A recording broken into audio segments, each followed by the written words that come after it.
बैठिए। Good morning. Sheet लाइए।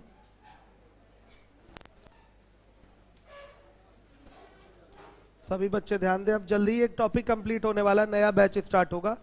क्या अगला टॉपिक चलना है? ट्रिग्नोमेट्री। ठीक है, मेंसुरेशन चल रहा है कि ट्रिग्नोमेट्री? एक मिनट, क्रम क्या था? मैं कल बताऊंगा क्या चलेगा। मतलब नए बच्चों के लिए तो नया ही बैच होगा ना। कहां तक हो गया है? टाइप 3 कराना है? टाइप 3 नहीं, टाइप 2 में क्वेश्चन है। जैसे देखिए, रविकांत कह रहे हैं 17, 19, 20, 25, 26, 27, 50, 51, 70। क्या पूछ रहे हैं? नहीं सर, ग्राफ। अच्छा, अब तो क्वेश्चन आएगा। कल प्रॉब्लम हुई थी बच्चों को, विजय जायसवाल और रविकांत, नहीं, दो बच्चों को प्रॉब्लम हुई थी। प्लीज सर को बोल दीजिए। नहीं सर, ग्राफ वाला 17, 19, 21 में से कोई एक बता दीजिए। 17, 19, 21 में से कोई एक बता दीजिए। ठीक है, लाइए। 17 ही देख लीजिए। हाँ, 26 आएंगे, 26 पे भी आएंगे। सब करा रहा हूं। पहले 17 नंबर देखिए, रविकांत ने पूछा है। कैसे लगेगा 17 नंबर का सवाल? पहचानना है। ये ग्राफ दिया हुआ है रविकांत लीवोलर, ध्यान दीजिए। ये ग्राफ दिया हुआ है, पहचानना है कि ये किस इक्वेशन का ग्राफ है। ऑप्शन है 4 आपके पास। y is equal to mod x minus 1, y is equal to mod x और -1, x equal to mod y plus 1, और d वाला है y is equal to mod x minus 2। बेटा रविकांत, मैंने आपको बताया था मॉड वाले जो ग्राफ है उसको आप पहचान लीजिए। y equal to mod x कैसे बनता है, माइनस मॉड x कैसे बनता है, x equal to mod y कैसे बनता है, ये थोड़ा जाने रहेंगे तो जल्दी हो जाएगा क्वेश्चन। आपको पता है कि ये इधर से ऐसे बनता तो y equal to mod x का ग्राफ होता। एक नीचे आया है, ये -1 है। इसका मतलब क्या है? ये आपका y is equal to mod x minus 1 का ग्राफ है। ये तो एक नॉर्मल तरीका था, बता दिया आपने। दूसरा तरीका है पॉइंट से पहचानना। आया समझ में? आप पॉइंट देखकर पहचान लें कि ये किस इक्वेशन का ग्राफ है। तो जीरो कॉमा -1 यहाँ एक पॉइंट मिल रहा है। 0, -1 एक पॉइंट मिला कि नहीं मिला? तो 0, -1 एक पॉइंट इस रेखा का है। तो जिसको भी ये सेटिस्फाई करेगा वही ग्राफ इसका सही होगा। x की वैल्यू 0 रखेंगे तो y की वैल्यू -1 किस में आ रही है? नहीं आ रही, इसमें गलत हो गया ये। x की वैल्यू 0 रखेंगे तो y की वैल्यू -1 इसी में आ रही है। x की वैल्यू 0 रखेंगे तो मॉड y की वैल्यू कहाँ आ रही है? -1 नहीं आ रही है। x की वैल्यू 0 रखेंगे तो y की वैल्यू -2 आ रही है, ये भी नहीं आ रहा है। मतलब आप पॉइंट देखकर, मतलब पॉइंट का कोऑर्डिनेट देखकर आप उस कोऑर्डिनेट को नोट करिए और ऑप्शन में ले जाकर सब में सेटिस्फाई कराने की कोशिश करिए। जो भी ऑप्शन का इक्वेशन सेटिस्फाई हो गया रविकांत, वही सही होता है। ये एक नियम है। अगर किसी का कोऑर्डिनेट आपको पता है तो, हमने कल भी क्वेश्चन किया था तो ऐसे ही चेक किया था। निगेटिव वाले कोऑर्डिनेट चेक करना ज़्यादा फायदेमंद रहता है, थोड़ा सा चेकिंग में यूनिकनेस आ जाती है, कई सारे ऑप्शन मैच नहीं करते। तो चूंकि एक ही पॉइंट से तो कई सारी रेखाएं जा सकती हैं, कभी कभी ऐसा होता है कि एक ही पॉइंट से आपको दो इक्वेशन सही दिखाई देते हैं, तो पॉइंट बदल के रख लिया करिए। बस इतना ही है रविकांत, और कुछ नहीं। कुछ विशेष कल नहीं बताया गया था। कल जो क्वेश्चन थे सबके सब पीछे पढ़ाए हुए थे, बस इसका एप्लीकेशन बताना था, जो कि मैंने बता दिया। कि देखिए ये ग्राफ है, ग्राफ को पहचानना है कि ये किस इक्वेशन का ग्राफ है। तो तरीका आपके पास क्या है? कोऑर्डिनेट अगर क्लियर है, 3 तरीके हैं। कोऑर्डिनेट क्लियर है तो कोऑर्डिनेट उठा के रखिए, सबसे सटीक तरीके से आपको आंसर मिल जाएगा।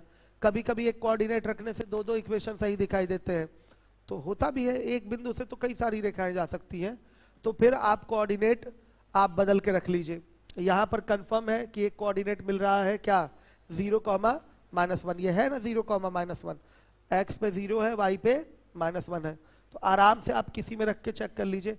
ये भी चेक कर सकते हैं, -1,0 भी है एक पॉइंट, है ना, चेक कर सकते हैं, जो सेटिस्फाई हो जाए वही सही। -1,0 रख के चेक करेंगे तो ये 0 आ ही रहा है, एक्स की वैल्यू -1 रखने पर वाई की वैल्यू 0 आ ही रही है, सेटिस्फाई हो रहा है।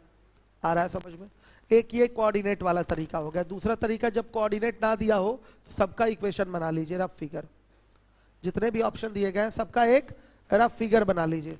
तीसरा तरीका है कि मॉड वाला कोई क्वेश्चन है तो एक ओवर कहा जाए तो एक नॉर्मल सा आपको सिस्टम पता है कि मॉड एक्स का ग्राफ क्या होता है, माइनस मॉड एक्स का क्या ग्राफ क्या होता है, प्लस है, +2 है तो 2 ऊपर शिफ्ट हो जाएगा, -2 है तो 2 नीचे शिफ्ट हो जाएगा, जितना प्लस माइनस है उतना ऊपर नीचे ये शिफ्ट हो जाता है।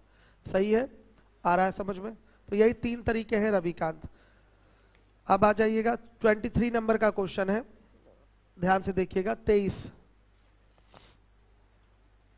नंबर का क्वेश्चन है। मौसम चेंज होने के कारण थोड़ा सा स्वास्थ्य में गड़बड़ी आ गई बच्चे। पहले बीमारी नहीं होती थी, आजकल हो जाती है। चलिए,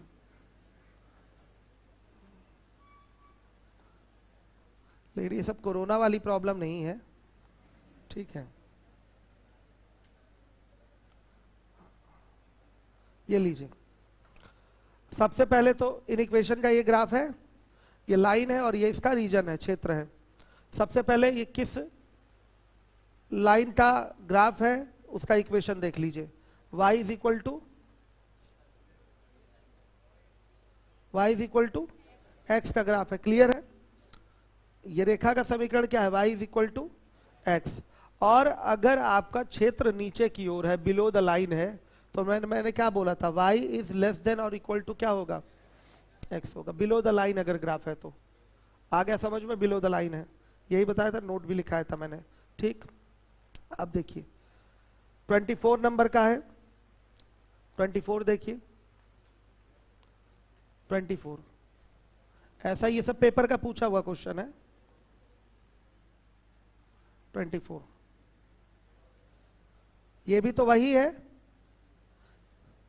लेकिन इसमें रीजन जो है ये किधर है, एबव द लाइन है, लाइन के ऊपर है। तो y is equal to x का तो ग्राफ है ये, लेकिन यहाँ क्या बनेगा, अगर रीजन आपका एबव द लाइन हो तो y ग्रेटर देन और इक्वल टू क्या होता है, x होता है। आ गया समझ में? चलिए, इसके बाद 25 नंबर का क्वेश्चन सामने ले आइए। 25 देखिए,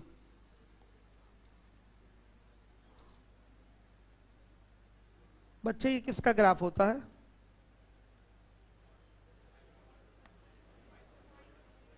y is equal to mod x का ग्राफ होता है। रीजन जो है एबव द लाइन है, एबव द लाइन है कि नहीं बताइए, तो क्या हो जाएगा, y इज ग्रेटर देन और इक्वल टू मॉड एक्स हो जाएगा। आ गया समझ में? रीजन अगर ऊपर दिखे, ये क्षेत्र है जो छायांकित भाग है, अगर एबव द लाइन है तो y ग्रेटर देन और इक्वल टू मॉड एक्स हो जाएगा। अब 26 नंबर का क्वेश्चन, अगर आपको 26 में दे दिया जाए, एक ग्राफ बनाना है, mod x plus mod y is equal to 3 का ग्राफ बनाना है। मान लिया इसका ग्राफ बनाना है, यहाँ क्वेश्चन में k दिया हुआ है, तो k की बहुत सारी न्यूमेरिकल वैल्यू हो सकती है। आपको इक्वल टू 3 का ग्राफ बनाना है, तो कैसे बनेगा, इसको लिख सकते हैं x plus y is equal to 3। समझ में आया? तो x by 3 plus y by 3 is equal to 1 आ जाएगा। आया? फिर बच्चों ऐसे भी लिख सकते हैं, -x minus y is equal to 3, तो यहाँ आ जाएगा x by -3 plus y by -3 is equal to 1 हो जाएगा। आप इसको ऐसे भी लिख सकते हैं, मतलब अलग अलग करके लिख रहे हैं, बाकी लिखा सब तो साथ में ही जाएगा।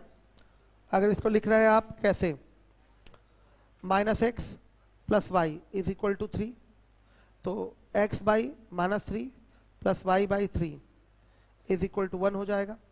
एक और लिख लीजिए, चौथा तरीका, x minus y is equal to 3 लिख सकते हैं।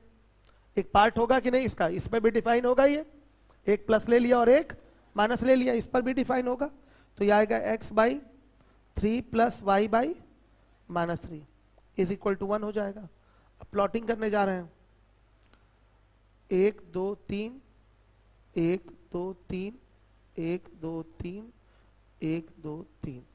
देखिए वहां जो दिखाई दे रहा है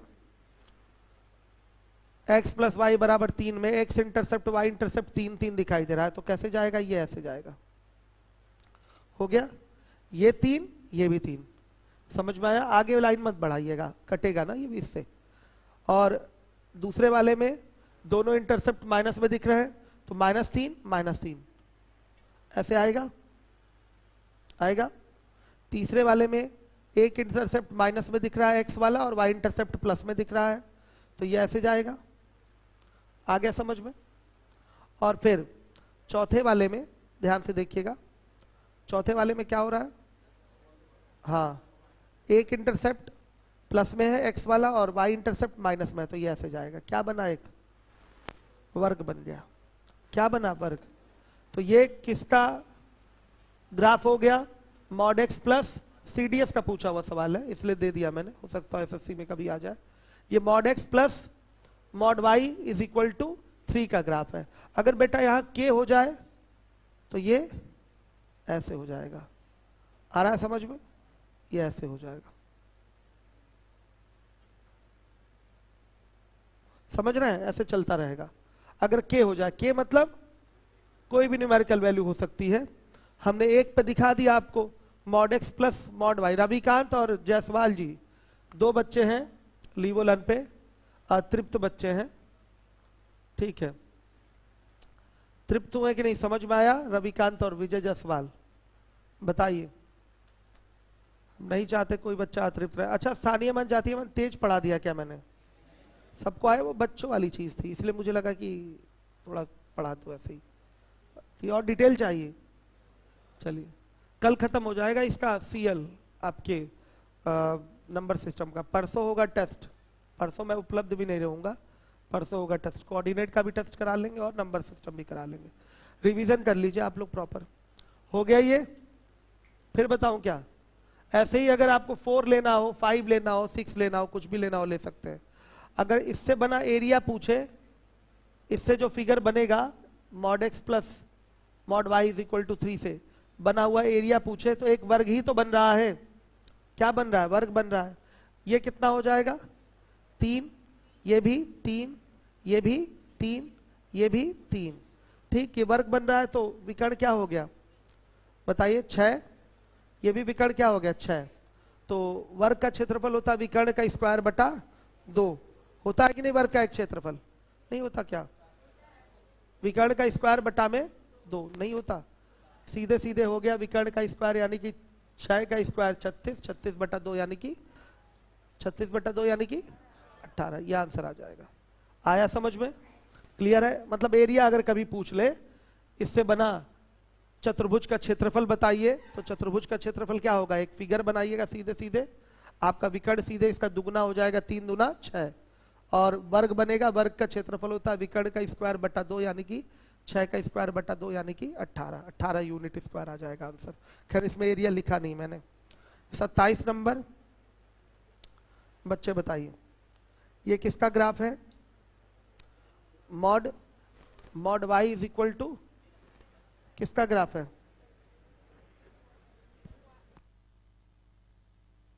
किसका है बेटा बताइए। ग्राफ पहले बताइए, लाइन का ग्राफ, इक्वेशन बनाइए सामने, sorry question. x equal to mod y का है, ठीक है। मतलब mod y is equal to x भी बोल सकते हैं इसको, क्यों, mod y is equal to x भी बोल सकते हैं। तो क्या हो जाएगा, यहाँ जो रीजन है वो नीचे है ना, बिलो द लाइन है ना, बताइए बिलो द लाइन दिख रहा है कि नहीं। तो बिलो द लाइन है, देखिए इस तरह से है,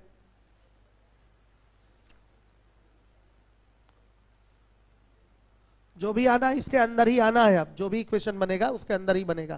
तो इसमें क्या होगा, mod y is less than और इक्वल टू x हो जाएगा। तो इसका क्या हो जाएगा, mod y is less than और इक्वल टू x हो जाएगा। ये असमीका का ग्राफ है। एक और बताया था, जब डॉटेड हो लाइन तो उसमें बस इक्वल टू हट जाता है, बताया था ना सीएल में। चलिए टाइप 3 से क्वेश्चन मैं पूछूं या आप पूछेंगे? नहीं, चलिए रविकांत और जायसवाल जी को पूछने देते हैं। लीवोलन वाले दोनों पूछ लीजिए, आप लोग जो पूछना हो पूछिए। और ऐसा सवाल मत पूछिएगा कि मुझे ब्लॉक करना पड़े आप लोगों को, पैसा भी जाएगा, नुकसान भी होगा। पूछिए, टाइप 3 से आप लोग भी तैयार रहिए पूछने के लिए। आप ही पूछ लिए, सब हो गया। ओरल हुआ है ना, सारे क्वेश्चन ओरल। एक सवाल रुका होगा, एक रुका होगा।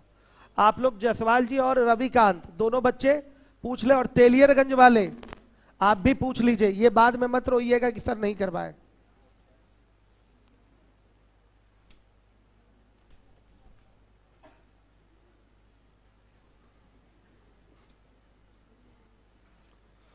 चलिए भाई, टाइप 3 से जो सवाल मन में आए वो पूछ लीजिए। रविकांत और वो पूछ रहे हैं जायसवाल। 50 नंबर, बस 50, केवल 50। चलिए, और कौन सा? 34, 34। खड़े हो जाइएगा। 34। अच्छा, आंसर नहीं आ रहा, वो बात अलग है, वो बात अलग है, लेकिन आंसर तो आपको, आपने जो किया वही सही है। किसने पूछा 34? खड़े हो जाइए। रेखा y इज इक्वल टू -2। आप बताइए आपका आंसर क्या है? वे बिंदु 5,3 के प्रतिबिंब का निर्देशांक क्या है? 5,-7। सही बोल रही है, गुड, सही है, फिर एकदम सही है। 5,-7 होगा। 5 जो एक्स कोऑर्डिनेट है वो कांस्टेंट हो जाएगा, तो सीधे दुगना करके उसमें से घटा देंगे तो 5,-7 आ जाएगा। ठीक है, एकदम सही है। एग्जाम में आएगा, सब कर लेंगे। आइए, 50 नंबर का ये भी एग्जाम का पूछा हुआ सवाल है, 50th। आइए देख लीजिए बिंदु, सब ये सब एग्जाम के ही मैक्सिमम सवाल है इसमें, जो पूछे गए हैं, दिए गए हैं, सब मैक्सिमम एग्जाम के ही क्वेश्चन है। 17-18 में आपका जो पेपर हुए थे, इतनी बार पूछ लिया था प्रतिबिंब वाला क्वेश्चन, बहुत पूछा था, हर पेपर में पूछा था प्रतिबिंब का क्वेश्चन। आइए चलिए देखिए, बिंदु P ब्रैकेट में a, b पहले मूल पर P1 पर प्रतिबिंब होता है। फिर P1 y अक्ष में 4, -3 पर प्रतिबिंब होता है। बिंदु P के निर्देशांक क्या है? तो उल्टा चलना पड़ेगा। कैसे चलेंगे? उल्टा। उल्टा कैसे? देखिए बच्चे,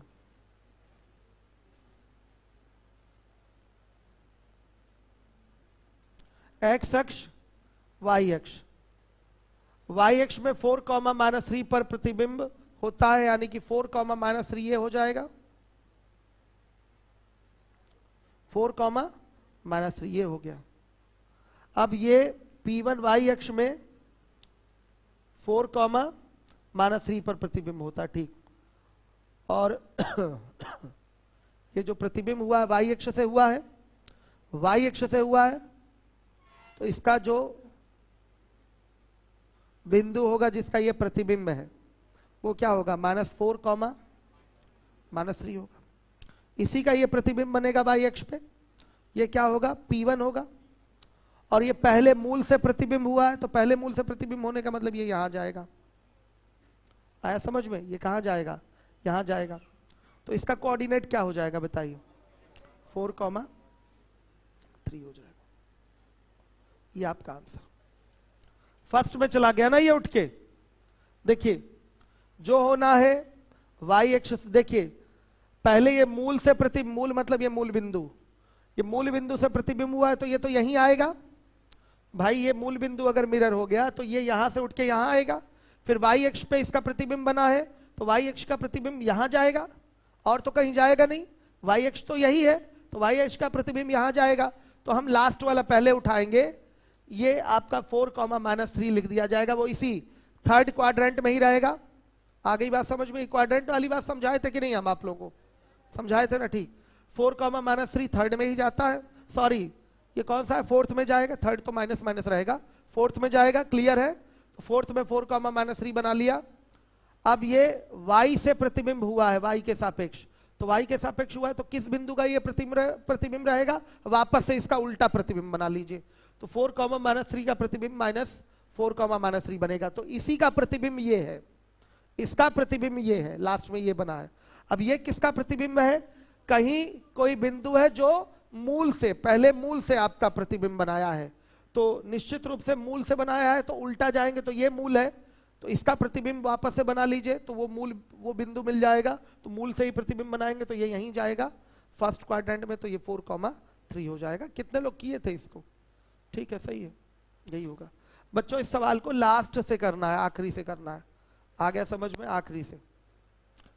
पहले आप बना लीजिए 4,-3, लास्ट में यही बना है प्रतिबिंब, तो इसको उल्टा करना है, तो इसका प्रतिबिंब बनाएंगे फिर y अक्ष से, तो वो बिंदु मिल जाएगा जिसका प्रतिबिंब y अक्ष के सापेक्ष बना है ये। फिर ये बिंदु कैसे आया है? कोई बिंदु मूल से प्रतिबिंब बनाया है तो ये आया है, तो इसका उल्टा फिर मूल से प्रतिबिंब इसका बना लीजिए, तो वो बिंदु प्राप्त हो जाएगा। ठीक है, वो है 4,3। टाइप 4 में आ जाइए।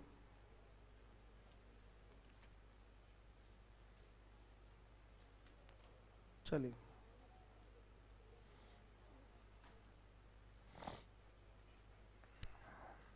पूछा गया है 51 नंबर का क्वेश्चन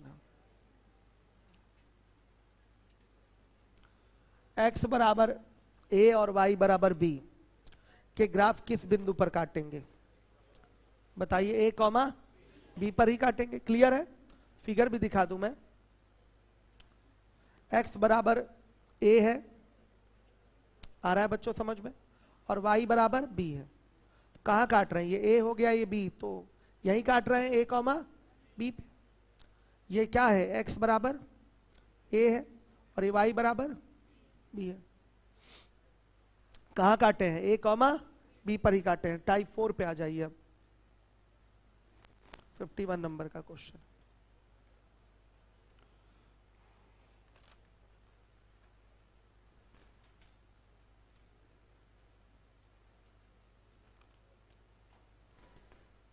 हो गया बच्चों?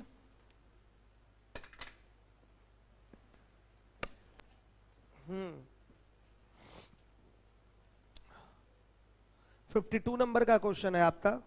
सरल रेखा 2x + 3y = 12 निम्न में से किससे गुजरती है? तो इसको जरा पूछा है कौन कौन से क्वाड्रेंट से जाती है, ये क्वेश्चन है। लगाइए। बाबू सो गए क्या? अनिकेत लगाइए अगला क्वेश्चन।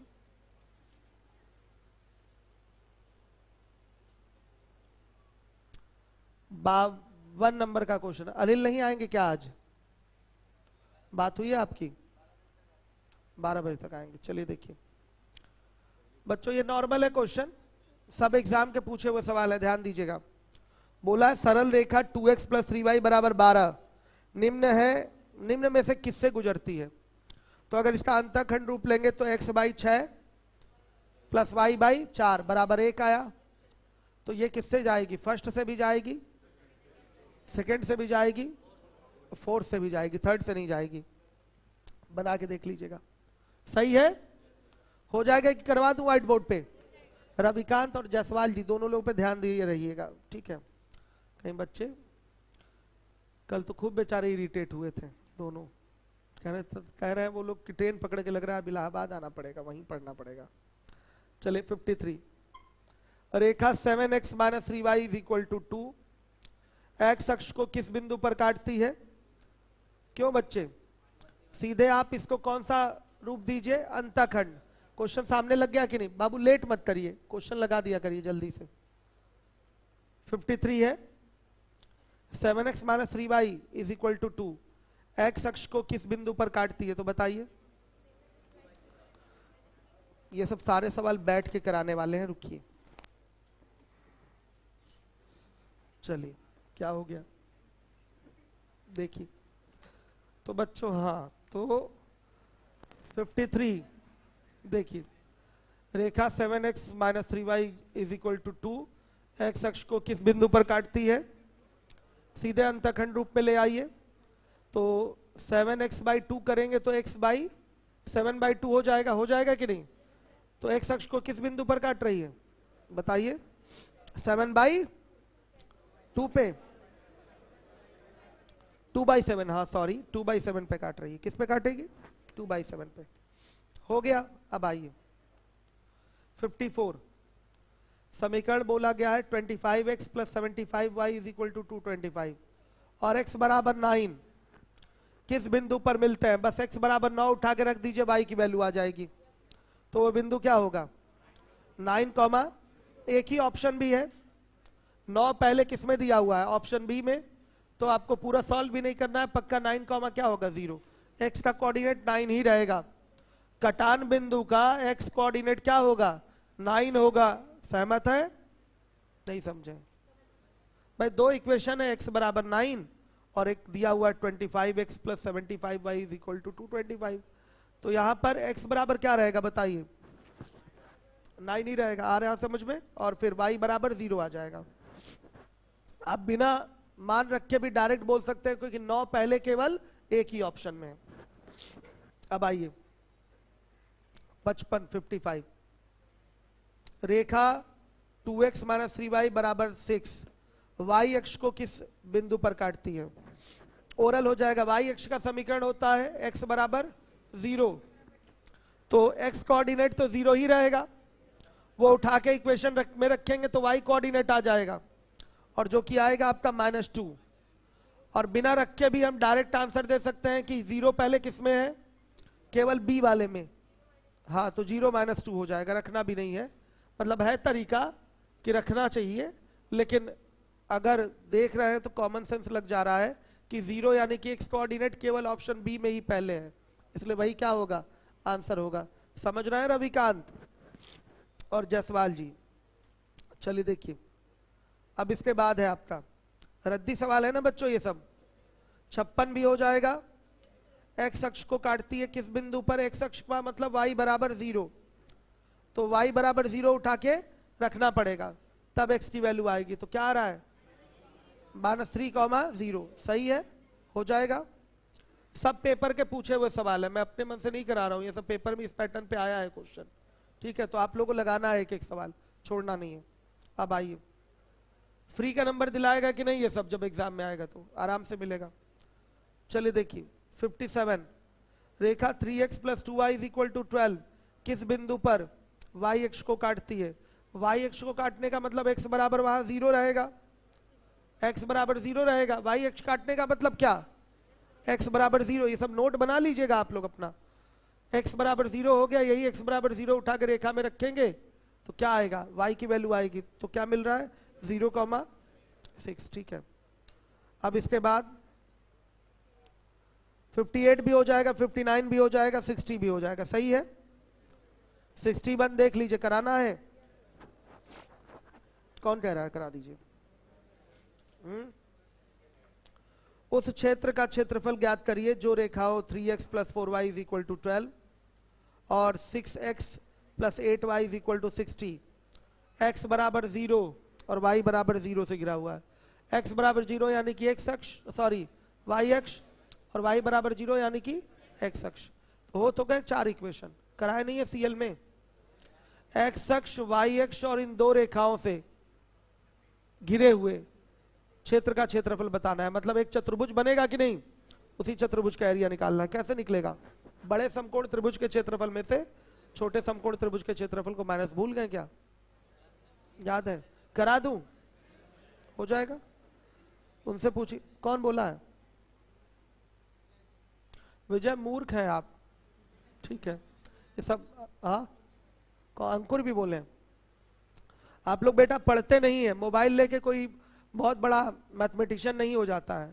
जो आप लोग सोच रहे हैं कि मोबाइल लेके रूम पे पढ़ रहे हैं तो बहुत महान है, ऐसा नहीं है। महान तभी आप कहलाएंगे जब पीछे की चीजों को आप अच्छे से दोहराएंगे। या आप अपना समय ही बर्बाद कर रहे हैं दोबारा पूछकर। मुझे लगता है 3 क्वेश्चन मैंने सीएल में कराए थे इस पे, मैं ओरल करवा दे रहा हूं, मैं व्हाइट बोर्ड पे नहीं करूंगा। क्लास लेक्चर का 26 नंबर का सवाल भी है, सेम टू सेम ये करवाया भी है मैंने क्वेश्चन। सुन लीजिए, ओरल करवा दे रहा हूं मैं। आप लोग थोड़ा ध्यान दीजिए, ध्यान नहीं दे पा रहे हैं। ठीक है, चलिए देखिए जो करवाने लायक क्वेश्चन था मैंने बैठ के ही करवा दिया।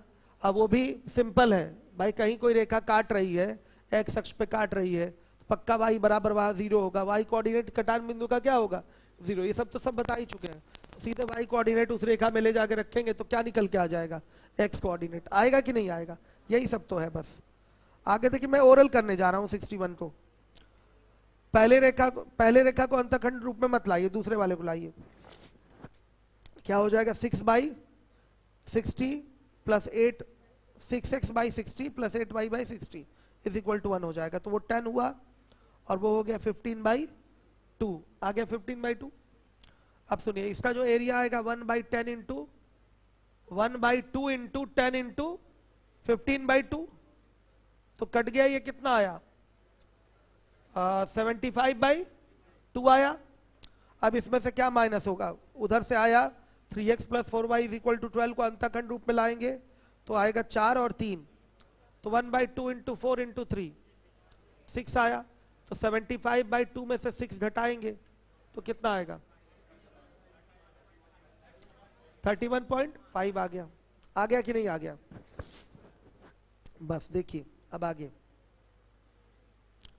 62 नंबर का क्वेश्चन है। सरल रेखाओं x बराबर 0, y बराबर 0, x प्लस वाई बराबर 1, 2x plus 3y is equal to 6 से घिरे हुए क्षेत्र का क्षेत्रफल। कितने लोग कर लेंगे भाई 62?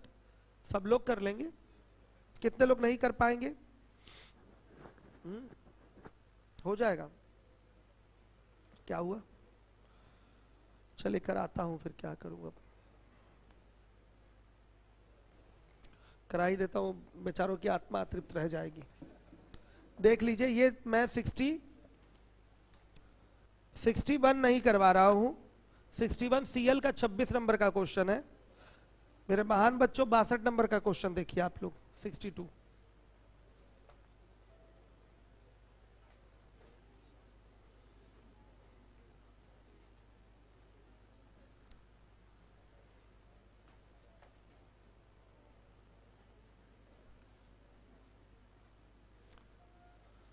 x बराबर 0 यानी कि क्या हो गया, ये y अक्ष है, और y बराबर 0 यानी कि ये x अक्ष है, और एक रेखा हो गई आपकी x प्लस वाई बराबर 1, और एक रेखा हो गई 2x प्लस 3y बराबर 6। बाबू बाई 1 कर देंगे, बाई 6 कर देंगे, 3 2 1। ठीक, फिगर अगर बनाएंगे तो ये ऐसे बनेगा, फिगर बनाएंगे ऐसे बनेगा। ठीक है, 1 1, और इधर ये बना पूरा कितना, ये 3 है ना, ये पूरा 3 हो जाएगा और ये 2 हो जाएगा। इसी का एरिया चाहिए। रविकांत और विजय जायसवाल ध्यान दीजिए, क्या करना है, इसी छायांकित भाग का एरिया निकालना है। तो पूछा है चतुर्भुज का क्षेत्रफल ना, एरिया कैसे आएगा, बड़े समकोण त्रिभुज के क्षेत्रफल में से 3 इंटू 2, छोटे समकोण त्रिभुज के क्षेत्रफल को माइनस कर दीजिए, 1/2 इंटू 1 इंटू 1 कितना 2 सही 1/2 यूनिट स्क्वायर। ये आपका आंसर है।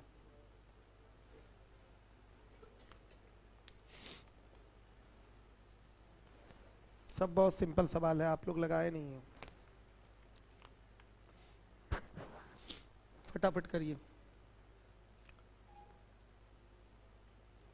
अब कौन सा क्वेश्चन 63 है। x बराबर 4, y बराबर 3 और 3x प्लस 4y बराबर 12 ग्राफों द्वारा निर्मित त्रिभुज का क्षेत्रफल आपको वर्ग इकाई में ज्ञात करना है। तो इसके पॉइंट्स आपको पता करने पड़ेंगे। देखिए कोऑर्डिनेट पता कर लीजिए। 63 मान लिया एक रेखा ये,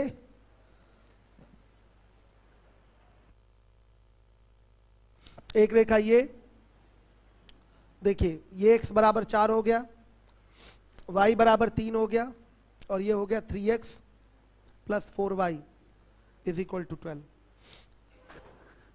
आ रहा है समझ में? ऐसे कर लीजिए, ज्यादा अच्छा है, अंतःखंड में मत लाइए इसको। सॉरी बच्चों, तो क्या करेंगे, आपको इन दोनों रेखाओं का प्रतिच्छेद बिंदु का निर्देशांक चाहिए। सीधे x बराबर इसमें 4 रख देंगे तो y बराबर क्या आ जाएगा, 0 आ रहा है, तो 4,0 इसका कोऑर्डिनेट हो गया। इसका कोऑर्डिनेट क्या होगा, 4,3। क्यों, x बराबर 4 और y बराबर 3 है, तो इसका कटान बिंदु क्या होगा, 4,3। सही है कि नहीं, x बराबर 4 और y बराबर 3, तो इसका कटान बिंदु 4,3 नहीं होगा क्या, होगा ही। ठीक है, और इसका देखते हैं, y बराबर 3 इसमें रखेंगे तो x बराबर क्या आएगा, 0, तो 0,3 हो गया। अब इनसे घिरे हुए, मतलब इन भुजाओं से घिरे हुए त्रिभुज का क्षेत्रफल निकाल लेंगे बड़े आराम से। फॉर्मूला 123, 231, 312। कर लेंगे प्रयोग, आता है ना प्रयोग, कर लीजिए, पॉइंट्स पता करके फटाफट निकाल लेंगे, कोई प्रॉब्लम नहीं होगी। सही है, क्या अंतखंड से करेंगे तो बच्चों को प्रॉब्लम होगी, सीधे हाँ अंतखंड में करेंगे तो वहां पर फिर ऊंचाई लेनी पड़ी। देखते हैं, रुकिए, y बराबर 3 लेना है, तो y बराबर 3 ये हो गया। फिर क्या लेना है, x बराबर 4 लेना है, x बराबर 4, हाँ ठीक तो है, हो तो रहा है बच्चे, x बराबर 4 लेना है, तो ये हो गया। और फिर सेम वही बन गया, 3x plus 4y is equal to 12, मतलब बाई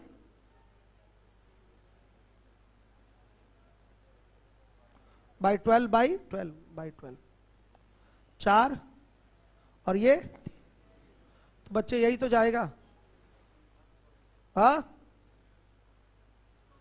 यही तो जा रहा है। आ गया समझ में, तो कौन से त्रिभुज का क्षेत्रफल चाहिए, इसी का तो चाहिए। आ गया समझ में, इसी का एरिया निकालना है, इससे भी हो जा रहा है, कोई दिक्कत। ये मेथड 1 हो गया और ये मेथड 2। ये क्या है, यहां 4 छोड़िए इसको, ये y बराबर क्या है, 4 है, ये x बराबर क्या है, x बराबर उल्टा हो गया क्या, ये 3 है और ये 4 है, और ये रेखा क्या है, 3x plus 4y equal to 12। इसी का एरिया निकालना है बाबू। ये 2 रेखाएं हो गई और ये तीसरी रेखा हो गई, हमको इसका नहीं निकालना, इसका निकालना है। ठीक है, ये अलग बात है कि इसका एरिया क्या है, सेम है, निकालना इसका एरिया है। ये त्रिभुज बन रहा है, इसका एरिया, समझ गए। अंतखंड रूप लगा लिया, ये रेखा खिंच गई, x बराबर 4 भी बना लिया और y बराबर 3 भी बना लिया, यही तो फिगर होगा। बताइए रविकांत, विजय, ये भी तरीका है आपके पास, वो भी तरीका है, दोनों है, बच्चों ने वैसे भी लगा लिया था, हम पिछली बार ऐसे भी करवाए थे, लेकिन हमेशा दिमाग में नहीं रहता ना पिछली बार क्या कराए थे पिछले बैच में। ठीक है, अभी याद आ रहा है, ये भी बनवाए थे। सही है, आ रहा है कि नहीं बताइए। कितना सिंपल है भाई, x बराबर 4 और y बराबर 3 नहीं बना सकते क्या भाई। x बराबर 4 क्या होता है, y अक्ष के समांतर रेखा का समीकरण, y बराबर 3 क्या है, x अक्ष के समांतर रेखा का समीकरण। और ये जो रेखा अपनी दी गई है अपना अंतखंड रूप में आएगी ही, और आएगी तो ऐसे जाएगी। आ रहा है समझ में, क्लियर है। चलिए देखिए, अब है इसके बाद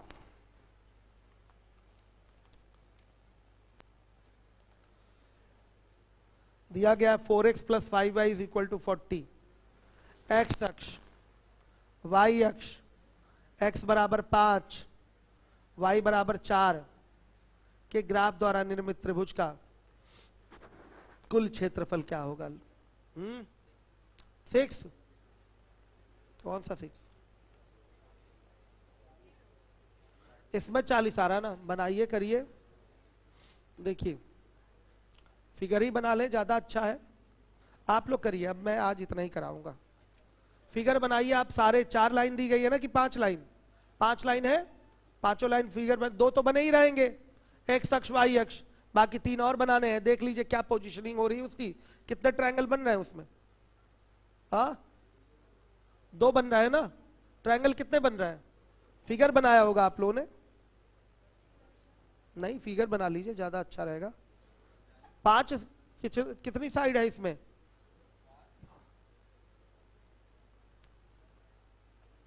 देखिए 4x plus 5y is equal to 40 by 40 by 40 by 40 10 कितना 8 1। आइए